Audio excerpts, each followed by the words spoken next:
तो जितनी लागत थी कम से कम उतनी लागत तो किसानों को दो। दिल्ली में हम दे रहे हैं। दिल्ली में 2015 में मेरी सरकार बनी, फरवरी के महीने में। अप्रैल के महीने में मेरे पास किसान आए, बोले जी हमारी फसल बर्बाद हो गई। मैं किसानों के साथ उनके गांव में गया, गांव के अंदर ही मीटिंग बुलाई सारे किसानों की। वहीं पे उन्होंने मेरे को सारी कैलकुलेशन करके दी। कैलकुलेशन करके उन्होंने बताया जी 18,000 रुपये एकड़ के हिसाब से हमारा नुकसान हुआ है। वहीं पे उसी गांव के अंदर अफसरों को हमने ऑर्डर करा, 20,000 रुपये एकड़ के हिसाब से हमने ऐलान कर दिया। और 3 महीने के अंदर, ऐसा नहीं कि ज्यादा, 3 महीने के अंदर सबके अकाउंट के अंदर पैसा चला गया। उसके बाद से लेके हमने पॉलिसी बना दी।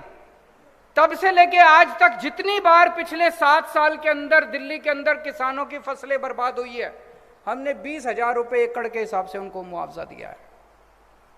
तो मैं चन्नी साहब से कहना चाहता हूं, अपील करना चाहता हूं कि आप भी जितना बर्बाद जो फसल की लागत है, उस लागत को कम से कम आप इनको दो।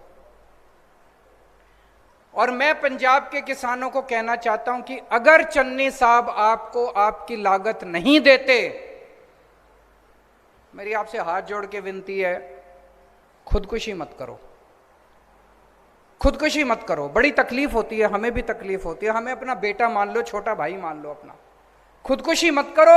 मैं समझता हूं, मेरे को किसान बताते हैं, अगर हम फसल ना लगाएं, बोले तब भी चल जाता है, लेकिन अगर पैसा खर्च करके, खाद खरीद के, बीज खरीद के अगर हम फसल लगाएं, पैसा उठा के फसल लगाएं और फसल बर्बाद हो जाए, बोला फिर तो हम कहीं के नहीं बचते, हमको पैसा वापस करना पड़ता है, पैसा वापस करने को होता नहीं है, तो हम कहीं के नहीं बचते, इसलिए आत्महत्या करने को मजबूर हो जाता है किसान।